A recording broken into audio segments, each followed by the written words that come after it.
Hello' friends, মানচিছ কিটচেনলৈ পুনৰবাৰ আপোনালোকক স্বাগতম জনাইছোঁ। আজি মই আপোনালোকলৈ লৈ আহিছোঁ চিকেনৰ এটা ৰেচিপি, যাৰ নাম হৈছে চিকেন কচা। তেনেহ'লে বলক পলম নকৰি আজিৰ ভিডিঅ'টো আৰম্ভ কৰোঁ। পোনপ্ৰথমতে মই ইয়াত লৈছোঁ 500 গ্ৰাম চিকেন আৰু 3টা পিঁয়াজ লৈছোঁ, স্লাইচ কৰি কাটি লৈছোঁ। এটা বিলাহী লৈছোঁ, সৰু সৰুকৈ কাটি লৈছোঁ। 20 ml মই মিঠাতেল লৈছোঁ, আপোনালোকে ৰিফাইনো ইউজ কৰিব পাৰে। আৰু মই 100 গ্ৰাম দৈ লৈছোঁ। আৰু মছলাৰ ভিতৰত মই লৈছোঁ ইয়াত সোৱাদ অনুসৰি নিমখ, হালধি গুড়ি, ৰেড চিলি পাউডাৰ, গৰম মছলা, মিট মছলা, চিকেন মছলা, জিৰা, আদা ৰচুন পেষ্ট, এখিলা তেজপাত, এটা দালচিনি, লং আৰু 2টা ইলাইচি লৈছোঁ আৰু 2টা মই শুকান জলকীয়া লৈছোঁ। ফাৰ্ষ্টতে মই মাংসখিনি মেৰিনেট কৰি ল'ম। তো মেৰিনেট কৰিবলৈ মই ইয়াত এড কৰিছোঁ অকণমান নিমখ, হালধি গুড়ি, ৰেড চিলি পাউডাৰ আৰু মই এড কৰিছোঁ দৈ। দৈখিনি এড কৰাৰ আগতে মই দৈখিনি ভালদৰে ফেটি ল'ম। দেখিছেনে ফ্ৰেণ্ডছ, এই ধৰণে আপোনালোকে দৈখিনি চামুচেৰে ফেটি ল'ব।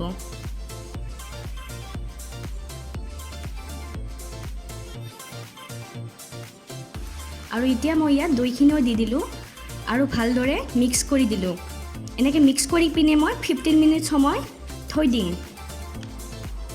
এতিয়া মই ইয়াত কেৰাহীখন উঠাই দিলোঁ আৰু তেলখিনি গৰম হোৱাৰ লগে লগে মই ইয়াত তেজপাতখিনি দি দিলোঁ আৰু 2টা শুকান জলকীয়াও দি দিলোঁ আৰু ইলাইচি, লং আৰু দালচিনিখিনিও মই দি দিলোঁ।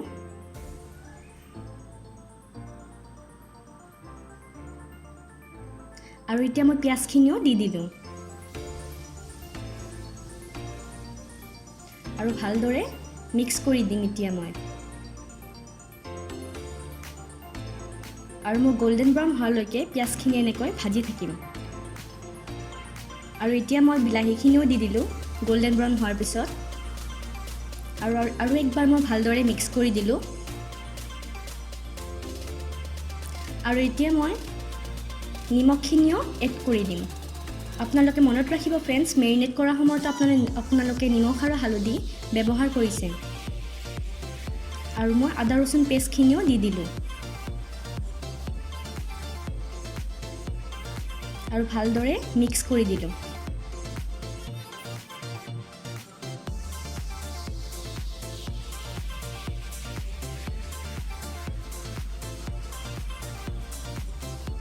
আৰু এতিয়া মই মছলাখিনি এড কৰি দিম। গৰম মছলা বাহিৰে মই গোটেইখিনি মছলাই দি দিম।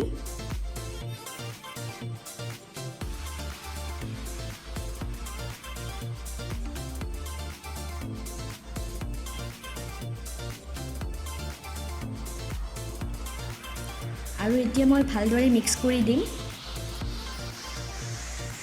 আৰু এতিয়া যাতে ভালদৰে চফ্ট হৈ যায় পিঁয়াজখিনি আৰু মছলাখিনিৰ লগত ভালদৰে যাতে মিক্স হৈ যায়, তাৰ কাৰণে মই অকণমান টাইমৰ কাৰণে ঢাকনিখন লগাই দিম। দেখিছেনে ফ্ৰেণ্ডছ, আমাৰ মছলাখিনি প্ৰায় চফ্ট হৈছে। আৰু একবাৰ লাৰি দিলোঁ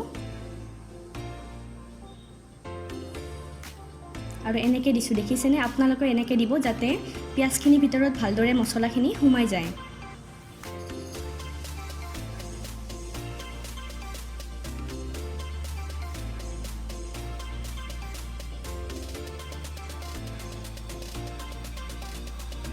আৰু এতিয়া মই ঢাকনিখন অলপ টাইমৰ কাৰণে লগাই দিলোঁ। আৰু তেল ওলোৱাৰ পিছত মই ইয়াত চিকেনখিনি এড কৰি দিলোঁ আৰু ভালদৰে মিক্স কৰি দিলোঁ।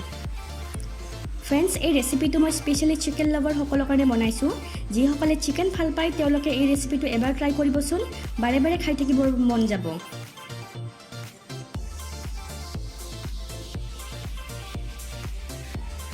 আৰু ভালদৰে মিক্স কৰি দিব, এনেকৈ ইলুটি শিলুটি কৰি ভালদৰে মিক্স কৰি দিব।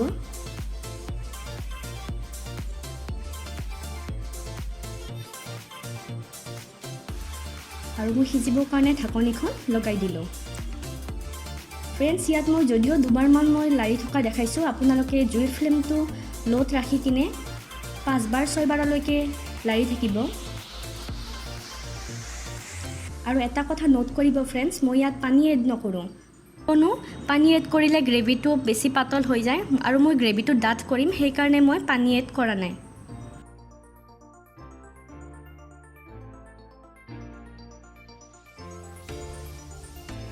এনেকৈ লাৰি পিনে আৰু একবাৰ মই ঢাকনিখন লগাই দিম। দেখিছেনে ফ্ৰেণ্ডছ, আমাৰ ৰেচিপি ৰেডি। দেখিবলৈ যিমান ধুনীয়া হৈছে, খাবলৈ ইমান টেষ্টি হৈছে। আপোনালোকে গৰম গৰম ভাতৰ লগত পৰিৱেশন কৰিবচোন। আৰু যদি মোৰ ভিডিঅ'টো চাই ভাল পাইছে তেনেহ'লে প্লিজ এটা লাইক কৰি দিব, ফ্ৰেণ্ডছ এণ্ড ফেমিলি মেম্বাৰৰ লগত ভিডিঅ'টো শ্বেয়াৰ কৰিব আৰু লগতে মোৰ চেনেলটো ছাবস্ক্ৰাইব কৰিবলৈ নাপাহৰিব দেই।